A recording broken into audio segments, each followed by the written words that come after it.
What's up with men? Men don't come up and ask or talk to you anymore. Why are men not confident enough to walk up to women now? The masculinity on earth has diminished drastically that guys don't even come up to you anymore. They'll just stare at you from a distance. Y'all dug this hole for yourselves, man. Man was approaching y'all. Y'all told us stop.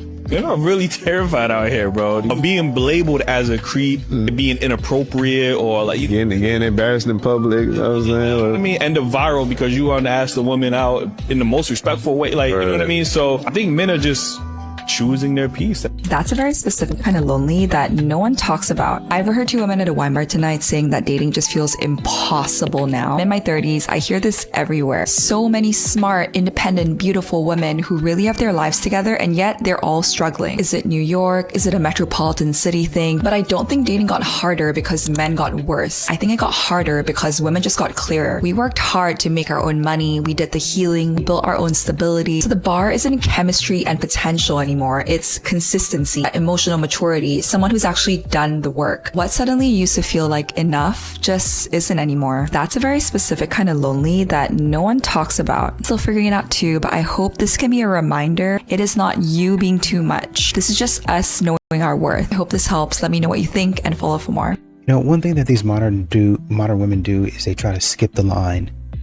Is essentially what they're trying to do. They won't say that they're not equal to somebody else, but that's the way they feel. They feel like if I go and get my degree, I'm better than everybody else. I'm the cream of the crop. I'm the prize. You might be the cream of the crop and the prize academically speaking, because you might be pretty smart academically speaking, but you're not, and you will never be the most talented person. You're not ever going to know everything. So it would behoove you, and it would pay to be humble. But most modern women aren't like that. They go and get the degree. They go and get the job. And then they say, since I have these things, my standards can be sky high. My standards can be through the roof. And there's going to be a man out there that better meet him, or else they're not going to have the pleasure of getting with me. Turns out, it seems like those men that you don't actually want the pleasure. They actually see it as pain. Big to me is you walk on the street side of the sidewalk. Just gonna bring it up to you. You better walk on the street side of the sidewalk. If you physically move me to the inside, I am wet. I have taken so long to get ready for this date. You're getting hit by the car first. I paid too much in Sephora to get hit by a car today. No, seriously. No. This outfit is not car proof. Like, you get hit by the car. I'm thinking of all the dates I went on in New York, and I noticed it every time. And if you guys don't know what we're talking about, I mean, I don't even know if I knew about this till I was like a little bit older in life. I don't think I knew about this in college. So I'm just explaining it, is that when you're walking the streets, you're in a city or wherever it is, the guy walks on the street side. So you're like on the inside, you're like protected. And I remember being on a date with a big dude that physically, I could feel him kind of move me gently. So he would be on the outside. And I was like, oh, you're going to job tonight, sir. Yeah, it turns me on. What's going on, fellas? Don't forget to like and subscribe to the channel. Leave a comment down below. Let's get back to the video. I just want to get this off my chest really quickly. Listen, has a man ever said to you, girl, I swear to God, I thought you'd be a little more bougie or arrogant or conceited or something? I hear so many women complaining as if this is a bad thing. Like, men don't approach me, men don't approach me, men don't. Girl, it's not the look on your face. It's not your rest in be face or whatever y'all call it. There's this idea called the pretty girl paradox. It's explaining that you can be so beautiful, your aura can be so breathtaking, that a man is now paralyzed by you. Lost in his thoughts, he don't even know how to speak to you. He's intimidated. And as humans, it's natural for us to fear rejection. But as men, see, men, we do not ask the price of things we feel like we cannot afford. It's very damaging to our ego. You may be the most down-to-earth person in the world, right? But your face screams expensive, baby. It's your face. I promise you, these men aren't ignoring you. They're overthinking you. And this is not a bad thing. This very well may be God's protection. You know, I always think about, when we talk about, you know, approaching and things of that nature, I always think about how men used to say hello a lot, right? Hey, how you doing? But I think with the way modern women act, then a man's, you know, a lot of these men just kind of go their way and they do their thing. You know, why do men do that? How could men ignore us? Not necessarily ignoring him, just going on about my day, right? You have women out here that are crazy. They're weird. Say things like, oh, you know, he's making me uncomfortable because I said hello. Because I said, how's it going? What are your plans for this week? Literally. Like you have women out here. There was a woman got online talking about how a man made her uncomfortable because he asked her, or he mentioned what floor she lived on. It was like, oh, you're from the 4th floor. Oh, now I know you're watching me. No, we live in the same building. We work out at the same gym in our apartment. Are you okay? I've seen you in my apartment. I've seen you in my building. Are you all right? What's your boundaries?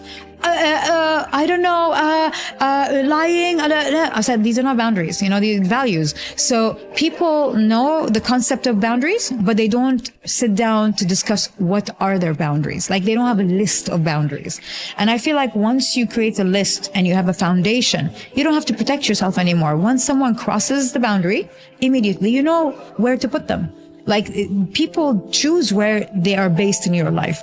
Close, far, acquaintance, relationship, friend. It's based on their behavior. So my advice is do not just sit and think everyone is guilty until proven innocent. Because guess what? He might be the right man. You will push him away. Number one. Number two, it's tiring for you to sit and consume your energy just to be worried all the time. Just create a list of boundaries. Be clear with your boundaries. Have a list. And honestly, understand what boundaries mean. Because values, morals, and boundaries are not the same. Boundaries are things if someone does, for you, it's a red line not to cross and you won't tolerate it. It just really can't be stated enough that real men do not care if you're a man hater. Yeah, they do. Because it straight up screams that you're bitter because you encountered a few bad men, didn't treat you right, and now you blame all men for it. Quite frankly, a lot of good men don't want to be around that type of attitude. It's exhausting. And a man that's not okay with that has self-respect. Imagine if a man came on here and was like, real women don't care if you hate women. Like, it sounds so ridiculous because it is. Most men going into relationships want peace and respect. And you're probably not going to be bringing those things if you're always talking about, oh, men do this, I hate men, blah, blah, blah, blah, blah, blah. It's annoying. Just like that. A good man typically doesn't stay where he's not respected or treated well. He wants you to reciprocate. He wants you to give him a reasonable chance. When you already have this mindset instilled where it's like, okay, good men do this, bad men do this, then he's held to this unrealistic expectation and standards. Even if he can reach most of it, he knows he's going to be constantly judged or micromanaged, and most men don't want to deal with that. Let me tell you something. You modern women got a man showing up for you for years, doing your bidding, fighting off these other men that be dogging you out, simping for you, ungrateful, pretty much buy you anything that you want as long as he can afford it, and it ain't gonna put him out. That ain't the man that you want. Show up for you, be on the phone with you, gotta go to work early in the morning, gotta get up and go to the gym, need to be grocery shopping, on the phone with you, had a business meeting, because some of these men are missing business opportunities. And you might sit up here and say, oh man, he an idiot for that. Maybe so. But he's trying to invest in you. And this is what men are trying not to do. See, I have this opportunity, but I'm trying to give you my time. And when y'all continue to waste a man's time, he says, you know what? I'm not missing no more opportunity. Well, you shouldn't in the first place. Exactly. But I did it because I thought you was going to be a good investment. And now that I know for sure, with 100% certainty, that you as a modern woman are not going to be a good investment, I'm going to be taking the business meeting every. You ever meet a guy that acts like he likes you, but then his energy feels off most of the time? Like one minute he's giving you all these signs, and then the next minute it's like it's nothing to him. If he's acting like this, he probably likes you, but he's scared to get his little heart hurt as well. First off, he finds reasons to talk to you constantly, but never actually say how he feels. He'll text you random things, send you memes, and just ask these questions to keep the conversation alive. But as soon as things start getting serious, Now he's nervous. And if you're wondering how I know this, well, first, I have firsthand experience, but also I asked Magneta for advice on this. If you didn't know, Magneta is the app all the girls are using. If you're not using it, I don't know what you're doing because it's so useful when it comes to relationships and dating. Magneta low-key clocked that man because she said scared of rejection looks like interest without intention. He's warm but not direct, available but never planning. You can feel something there but nothing moves. That feeling is real, and so is the fact that he's choosing comfort over you. Because liking someone and doing nothing about it is not a compliment, by the way. It's not him being cautious or respectful of your pace, and that's not fear, that's convenience. If he wanted to, he would. And if he's not, it's because on some level he's fine with exactly how things are. Are you? Sometimes it's not that someone couldn't see your worth. It's that being with you would have required them to face parts of themselves that they were not ready to deal with yet. The love, the honesty, the emotional security. You didn't scare them. What scared them is that they would have to heal or grow through in order to truly deserve you. It's not that you were asking for too much. It's that your presence reminded them of how much they were avoiding. So if they pulled away, stop wondering if you could have done something differently. Sometimes people don't run from you. They run from their own reflection in your presence. Let them go. The right one won't run. They will rise, and they will thank you for being the kind of love that made them want to be better. So don't shrink. Keep being the mirror and the standard. The love you gave wasn't wasted. It planted seeds. And one day, someone who has done the work will show up ready to grow with you. And modern women expect you to commit to them, right? Modern women really, honestly, they want control over commitment is really what they want. They want control over your access to them, and they want control over their commitment. So they want all of the cards, which is, oh, I'm strong and independent. I don't need no man, and this and that. I can choose this man. I got this man on my roster. He does this. I got this man that does that. And I can choose any one of them whenever I would like to. Right. You can do all of that and have a fantastic life. People doing things for you. I don't know what they got going on. That might be an arrangement that you guys enjoy in some instances for a number of years. But then you, at one point in time, and this is where you get into trouble. At one point in time, you want them, at some point in time, you want a man, even if it's not that man, you want a man to commit to you, right? Unfortunately for you, that man has been seeing you act a fool out there. And now you're wondering why this man won't commit to you, why this man won't propose to you, why this man won't marry you. I've been seeing you act a fool. And a lot of men see that. They see you out here playing the field, roaming around, and then saying, I'm going to continue to roam around. You're not even doing it in private, right? They see all the stuff you're doing, and they say, I don't think so. I don't want to marry a woman like that. If she's going to be out here messing with this guy and that guy, it's not the type of woman that I want. You got women out here trying to take a man for all of his money. I don't want that. That's not something that I'm looking for. You're not doing anything to be that. I don't need a man to buy me flowers, but I won't date a man that doesn't. I don't need a man to pay my bills, but I won't date someone that doesn't bring something to the table. I don't need a man to open the doors for me, but I won't date a man who doesn't respect me enough to do it. I don't need a man to provide for me, but I am not going to date a man who has no drive, no ambition, and no plan. See, this is where people get it twisted. Independence doesn't mean I'll accept less. It means the opposite. Because I can do it all alone, my standards are higher. I know my worth. I know what partnership looks like. It's not about money. It's about effort, and it's about consistency. It's about showing up like a grown man who knows what he wants. I won't shrink to keep you comfortable, and I won't settle to keep the peace. I won't carry a relationship all by myself. So if you think she's too independent, she doesn't need me, you're right. I don't need you, but I want a man who wants to match me. I want a man who values what I bring. I want a man who sees me as his equal and still chooses to spoil me anyway. Because being capable doesn't mean I'm hard to love. It just means I won't waste my energy on someone who is not willing to rise to the occasion. Queens, remember this. Your independence is power. But standards, that's your crown. Don't ever take it off. And you see that a lot of these modern women want the perfect man, which I get.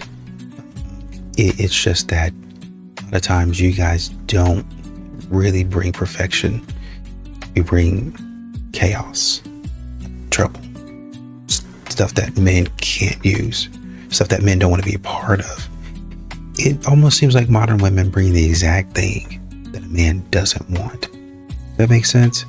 Like, out of all of the things, like say for instance, a man has a list of things that he wants,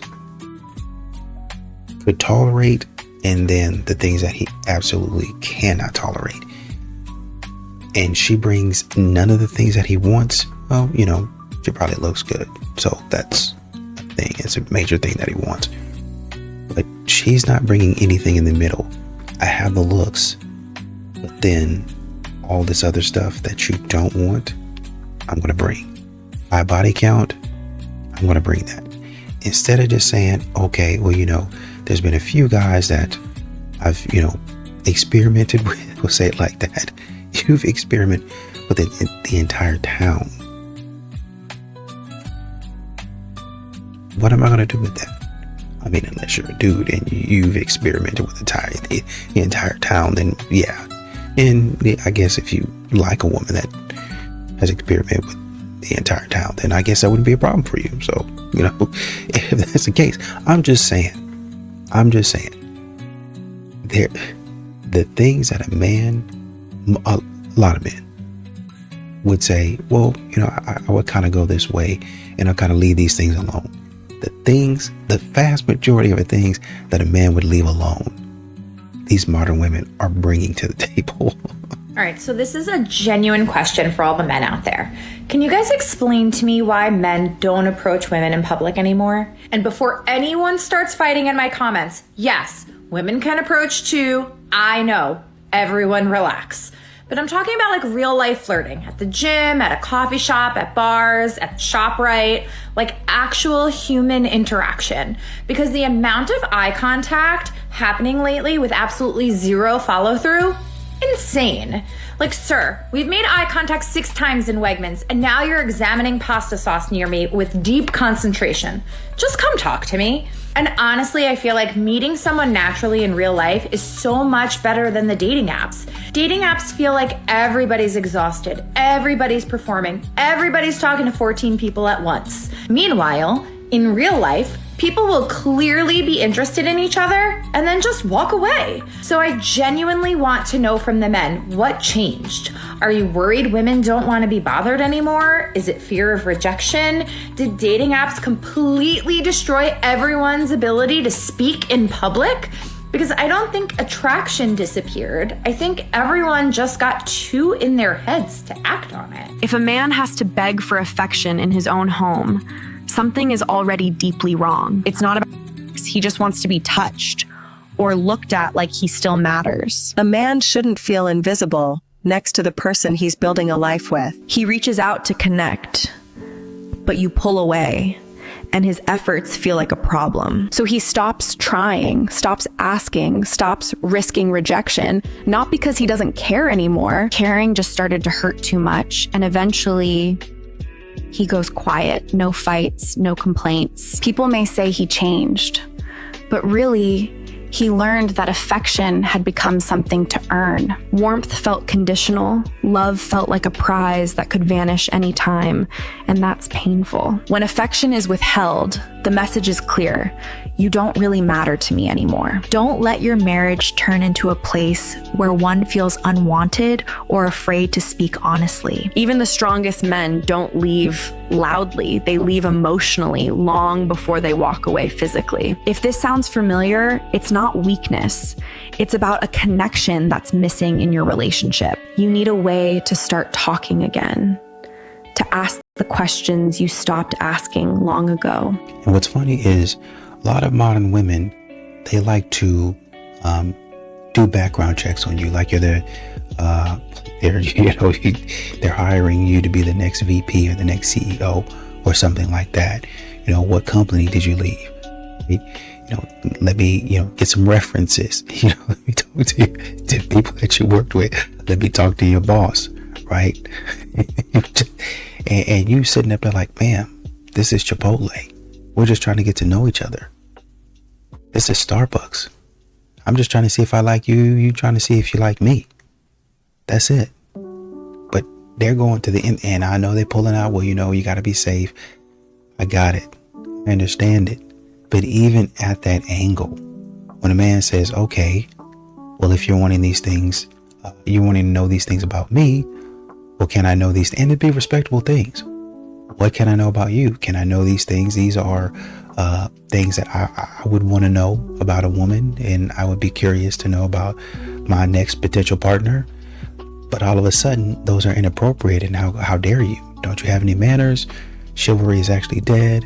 I like a man that doesn't ask any questions. I like a man that doesn't, expect a woman to do anything. He just works.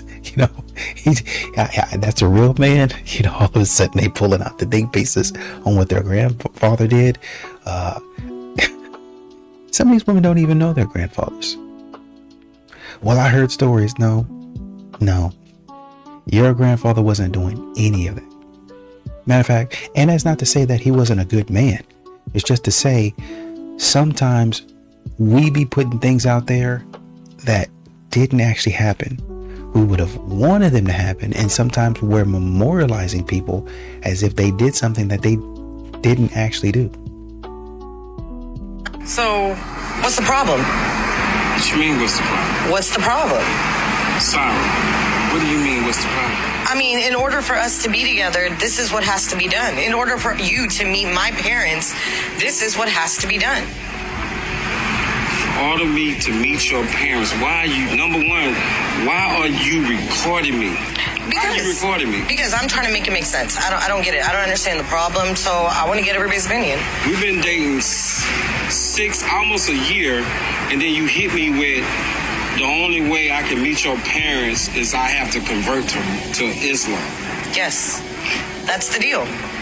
That's something that, I'm sorry, maybe it's my fault. I should have talked to you about it a while ago, but that is one of the stipulations that my family have. That man is a man that has just come to the realization that you are not wifey material, because you are absolutely at fault for this. This should have been something discussed within the first week of knowing each other, not a year after being in a relationship together. So yeah, you are in the wrong. And here this man is, like, he has probably wasted so much time, effort, finances on you and on this relationship that it is honestly so disheartening. And it's exactly why men that have been through anything similar to this, they just don't want it anymore. They don't think that relationships are worth it.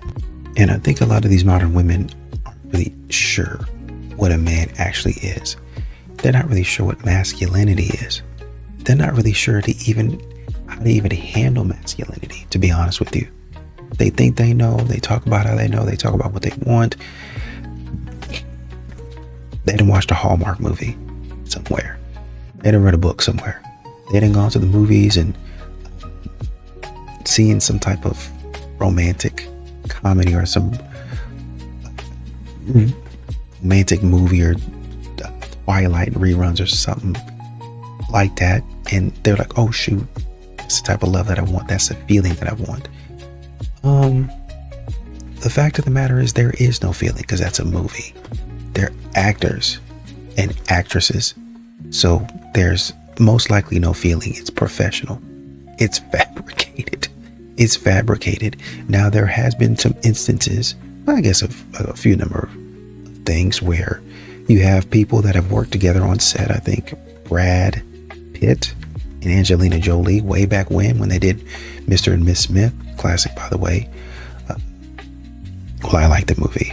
And then there was one that came out on Amazon. That series was pretty good to me, with Danny Glover and somebody else. Maybe it wasn't Danny Glover. Childish Gambino. Yeah, no, Danny Glover. I can't think of his name. But anyway, where, Brad and Angelina got together, and obviously they broke up. But, for the most part, that's people with good writing. Very good writing. Very good imaginations. Putting it on screen. Does it happen in some instances? Yes. What they're synthesizing for you in an hour and a half, 2 hours. In the Titanic's case, 3 hours, I think it was. Which back in the day, that was terrible. People actually went to go see that movie 3 hours. Absolutely not. Absolutely not. I would never. But anyway, sorry. Within that time span, what would probably take people 10, 15 years to get to be in sync, in a lot of cases, they're synthesizing for you within like 2 to 3 hours. And they're not really showing you any of the work that has to be done to get there. Modern women don't care about that. Stop being so scared of rejection. You're not always going to be somebody's cup of tea. You're not always going to be qualified for every job that you apply to, nor are you supposed to be doing whatever dream that you're pursuing. Like sometimes you might be pursuing something that's not for you. It might be what you want to do, but it might not be what God wants you to do. And for instance, when men are approaching women or women are approaching men and you get rejected, don't act out of character. Don't act like a kid and now you want to call them names and talk about how funny looking they are, but you just was on their body. So really your feelings just hurt. But you don't have to be scared of rejection though. Like, don't be held back by fear. Like, don't be held back by fear. You see Steph Curry and them, they be putting them shots up. They be shooting. They ain't gonna make them all, but they gonna shoot. So you better put them shots up and stop being scared of rejection. No matter what it is, whether you trying to talk to somebody or whatever it is, bro, don't be scared of no rejection. You're not always gonna get what you want in life, and you're not always qualified for the thing it is that you want, nor is the thing that you want might always be for you. So don't be scared to be rejected. It come with the territory. You're not gonna get through life without being rejected eventually. Someone's gonna reject you. Like, that's how it go. Men are useless, so they create problems to feel useful in the same way that they personified God as a man to make themselves feel important. I just went to go see the movie Wicked, and the theater wasn't super crowded, but then an older couple came and walked up to sit in our row. The woman explicitly asked her husband, "May I sit in the aisle seat in case I need to go to the bathroom? I can easily get out and I won't have to climb over you." He goes, "No, I got you that seat," pointing to the non-aisle seat. I go, "Okay, that was weird." Didn't say anything, just kind of looked over and glared, of course, because I'm like, weirdo. Midway through the movie, the woman goes, "I need to go to the bathroom." She climbs over. She's old. She's an older woman. Mobility issues. Climbs over her husband. And he's like, "Oh, here, darling, let me help you." I think this is the problem with some women creating entire storylines in their head. I mean, how do you know that man didn't also think that he needed to use the bathroom at some point and he wanted the aisle seat? And the fact is that he got the tickets, obviously, because he said, "That's the seat I got for you." So he's the one that went and purchased them. He's the one that planned it. But that is besides the point, because the point is that what you've said is such a reach. It is such a reach to say that men are useless and they try to create problems in order to feel useful. I'm standing in a newly built house that I saw no women at the construction site of. I have seen no women, 0 women with a hard hat on at any of these homes that are being built next to mine. Why do so many relationships fail even when both people love each other? It's not always cheating. It's not always betrayal. It's usually something much quieter, but much deadlier. Disconnection. Check this out. He wants peace, even if it means pretending nothing's wrong. She wants truth, even if it breaks that peace. He gets tired of being blamed, feeling like the villain in every fight. She gets tired of explaining her pain over and over again when nothing ever changes. He thinks providing is love. He's craving belonging, presence, not just provision. He prides himself on loyalty, never cheating, but she is starving emotionally because loyalty alone isn't enough. He wants to fix everything because he thinks solving problems makes him a good man. She doesn't need everything fixed. She needs to feel and to be felt with. He shuts down not because he doesn't care, but because he literally doesn't know what to do.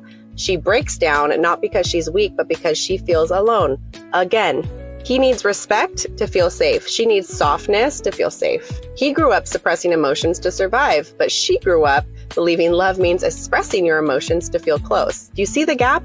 It can get confusing. It's not that men and women don't love each other. It's that they are speaking two completely different languages and neither feels understood. But it is your duty to understand your partner's brain. It is your duty to try and speak their language, even if it's hard, even if it's uncomfortable. That is your job. I promise you it's worth it once you finally understand what's going on in your partner's brain.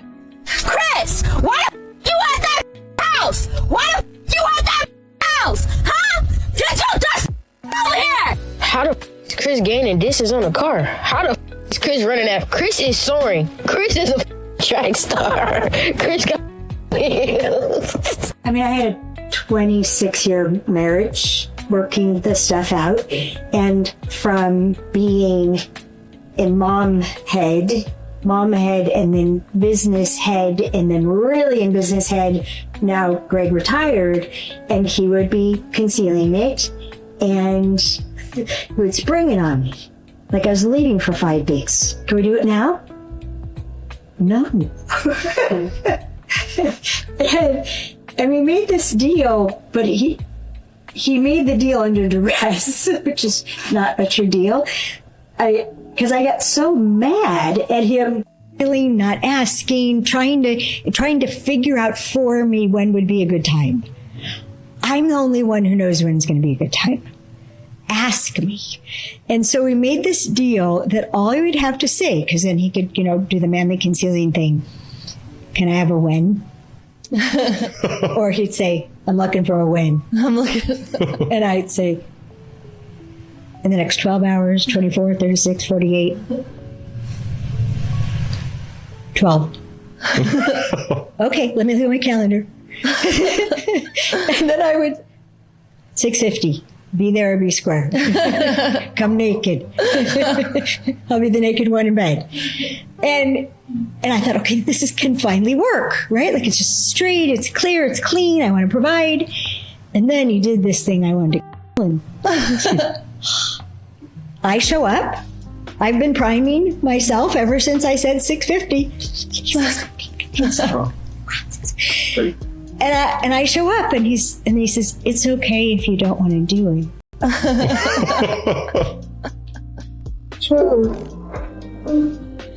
What's wrong with you? What's wrong with you? Hey. Why are you ignoring me? Why are you ignoring me? Hey, what's your problem? Did I make you mad?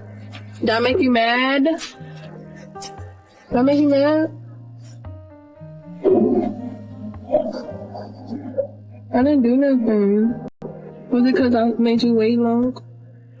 Guys, why is it not a concept anymore for men to actually literally go up to a girl and be like, oh my gosh, you seem really cute. Can we go on a date? Are you down for a date? Or what's the matter with that? Are we so offstandish as women?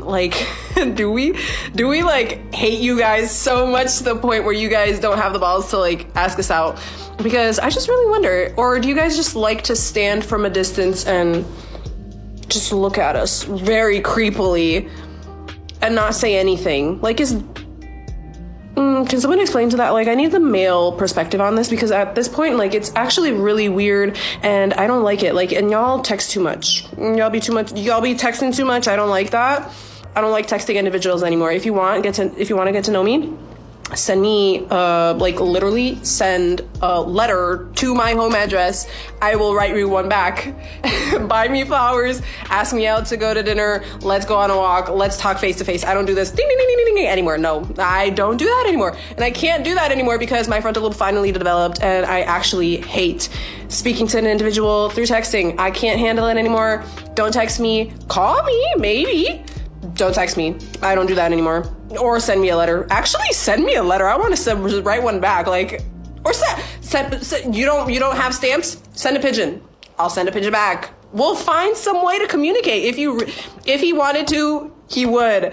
And I need to see that because chivalry is non-existent anymore. And it's pissing me off.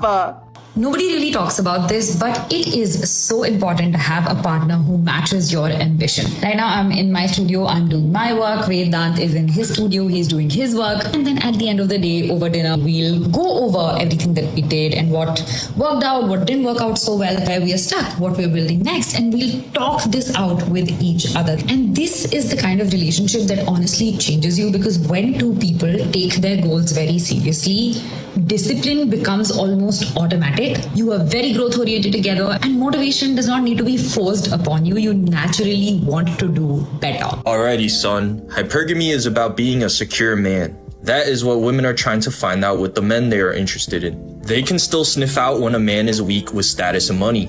Being secure isn't about having no insecurities. It's being confident and owning your flaws. Not letting those insecurities dictate your life. A lot of men's actions reveal those insecurities. Having low self-worth and trying to make up for it in some way. Sometimes men with the most money and status have the least self-worth because they want to make up for what they lack. That's why they say women like nonchalant guys. It's not that they want men with zero emotions. They want a secure man who won't freak out at every little thing, who can be strong and trust her. Trust is the biggest part of connection. It makes life easygoing and calm no matter what's going on. When I'm with a woman, I don't care if other guys hit on her. If they are able to take her away, she wasn't mine to begin with. And I want someone who's all about me. If anything, it's my test to her to see if she's loyal. Cause I gotta see if she's a queen worthy of a king. Plus it makes me like her more when I see her ignoring all the other guys. It's like, damn, she really do like me. Later we're gonna get some food and have a fun time. Security is confidence, charisma, being unbothered by the world, knowing you can handle how you feel. It's a sign of emotional discipline, self-control. That's why some broke guys be so in with the ladies. They own it. They don't let it make them feel insecure. They don't let it change who they are. Do what you have to become more confident, more authentically yourself. Don't let your flaws change who you are, and don't try to cover it up. Be a man. Watch my YouTube for more. One-on-one calls in the bio. Drizzle, drizzle. Some of the young guys too, you probably are thinking, oh my gosh, there's more conservative men than women, and where do we find a wife? You know, all the chicks are lesbians and they've accepted Kamala Harris in their heart, and where do we get a wife? Well, at the end of the day, guys, let me tell you this, who cares about women? You only need one. You just got to find one girl. That's it. Here's your big job. It's not to save women, it's just to meet one girl that loves the Lord, one girl that likes you, one girl that's a good friend, one girl that is going to be selfless and not selfish, one girl who's going to be loyal to you and not riding other guys, a gal who ultimately wants to serve God with you and build a family and build a legacy and build a future. I'm 30 years old. Not one of my friends has children. Zero. No one. No one's having kids. Do you know how hard you need to use a mammal to make them not have children? Like for real. Like let's step here back a moment, right? Never thought of it that way. Yeah, look, GDP goes up. People have have enough food, you know, and whatever. No one's having kids, and this is across the world. This is across both the West, the East, you know, everywhere it's happening. So there's a thing that happens, especially with younger like even younger than me. Like the kids are like 18 today. There's a huge problem where they don't dance. No one dances. They go to clubs and they don't dance. Why is this? Because you get recorded. Yeah. If you're an 18-year-old kid, you go to a club, you get recorded. If you approach a girl and you mess it up, you get recorded. Everything is the panopticon now. Yeah. So if you had to ask me why, my answer is technology. My answer is social media. My answer is AI. My answer is algorithms. Do you know what dating app algorithms do? Do you know how they optimize? They don't optimize you to meet your love of your life. They optimize you to keep coming back to the app. Yeah. And now there's a thing that basically we have sold out all of our dating norms, all of our, our interpersonal norms to tech companies without our consent to optimize their ad algorithm. Right. I think there's a deep thing where we as a society have not dealt with the fact that we have to steward technology responsibly. We have treated technology as a Wild West. Absolutely. Just everyone can do whatever they want. Just sell all of our younger generation's dating lives to corporations for profit. And who pays the cost for this? Who has liability? So I think the real problem is that we are, as a society, as a government, the generations that came before me, and also my generation, I don't want to exclude myself from this, but also the generation came before me, just let technology rip. The promise was, if you let technology rip, if you let internet rip, there will be democracy and freedom and happiness and economic growth. And where is that? And I think my generation is noticing that broken promise. There's black men out here getting it, and they don't want to run into women that's masculine, that's always talking about how they don't need a man. Mm-hmm. They do run. They run away from those women and go find women that's feminine, fit, and friendly. That's who we want to surround ourselves with. But again, if we're constantly hearing, I'm strong, independent, and don't need no man, of course they're going to run away from that. Like, would you blame a man for running away from that? No, but I feel like you should put more enlightenment on the situation and not just leave it alone. If I'm telling a man, okay, I don't need you, I got my own You go about your business. Like, you don't need me, bye. Yeah, like what about what's the argument? What you supposed to say to that? You don't need me. What you supposed to say to that? You don't need me. Equivalent to you don't love me. You don't care about me. Please, like, And this is my wifely opinion. Let me be the first wife, the first mother, the first sister, the first auntie to say that girls' trips are for single women. Think about it. You're on a girls' trip. You're gone for about 6 to 7 days. You get dressed up. You get sexy. You smell good. You wax everything. You shave everything. For who? For your friends that you went on a vacation with? No. You are there to be eye candy for the next man that's out there looking. Because when he's looking, I know you guys are looking back. You do not get dolled up for your friends. You get dolled up to get male attention. And the only male attention you should be seeking is your own man. And that time that your husband or your boyfriend calls, you're not going to answer the phone because you in your face. Because you decided to do single women activities. A question for the men out there, and please, for the love of God, don't get offended because I don't mean any harm by it. I don't mean any harm by it. So many men with the bum there. No, so many men say that they're scared of women. Okay? So many men say this. I've heard this to me about situations. What does this mean? What do men mean when they say they are scared of women? Are you actually scared of women, or are you scared of approaching them? Like, why are we scared? Like, I'm here to answer the questions that you need to have answered in the comments. I will 100% give you the honest truth about a woman or a situation that you need prevailing. Think of it as an agony aunt situation, darling. I will help, okay? Phoebe to the rescue, Phoebe to the rescue. But seriously, why are we scared of women? Please help me answer that question, and I will answer any questions that you have. Because why are we scared? We're just petite little flowers that need a bit of love. So it's been a little over a year since my last breakup, and the last time I've been on a date was the last August, like an actual date. And people ask me like, oh, like, why don't you have a man? Like, blah, blah, blah. The reality is, if I'm not satisfied with myself, I cannot be happy in a relationship no matter how great the guy is. Like, you know, my ex, my last, like, perfect on paper, but I wasn't satisfied with my career or where I was at within myself. And it was just seeping into a relationship. Like, I was unhappy with myself. Therefore, in my brain, I was like, oh, I'm unhappy with this person. But that wasn't the truth, you know? And so it doesn't matter if I meet someone and we click and it's amazing. Like, if I don't have a solid foundation within myself, then it's not going to work out for me. Like, that's just the type of person I am. Like, I have to work on myself first and get where I want to be in life, like within my career and myself, before I can fully commit to someone and have it be a happy and healthy relationship. And that's just the truth. Some of y'all are single telling yourself, this is dangerous, to tell yourself that you are cream of the crop, you the most attractive out of all who are available, but you're not. And the reason why it's such a dangerous place to be is because that it's called denial. All right? It's called denial. And when you're in denial, you can't deal with the issue, which in this case is you. When you tell yourself you are among the best of the best and you're simply not, you're just delaying the inevitable, which is a life of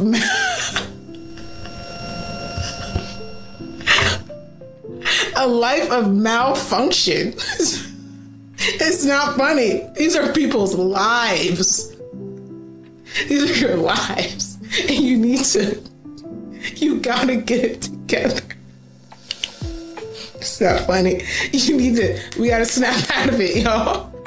We really gotta snap out of it. And you're seeing a lot of modern women that are expecting a man to pay for their experiences. They think that they provide so much value. They think that them just being there equates to money. time is money. But for your time to be money, you would have had to built in value. You know what I mean? You would have had to have some value somewhere in order for your time to be worth anything.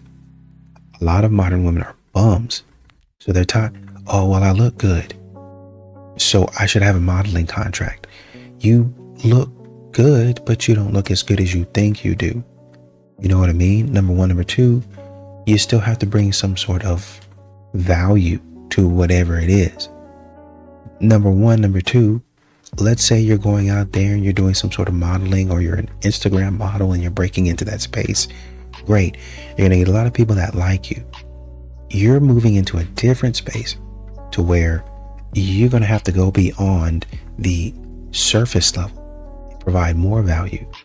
A lot of times modern women be stuck back in, oh, well, people like me for, I was an Instagram model, or I do this on I might cook on social media.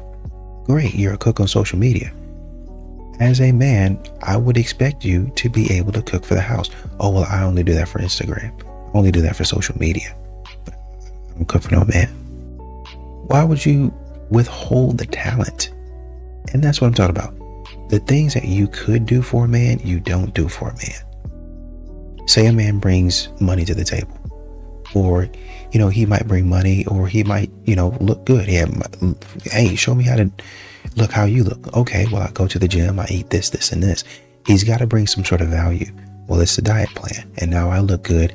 And the number one thing, I'm healthier. Okay, the man can fix my problems with my house, or he's got connections to fix it. He's bringing some sort of value. Modern women, they think they just show up at the dinner and that's it. The experience is me. And me just being here, that's worth it. My time.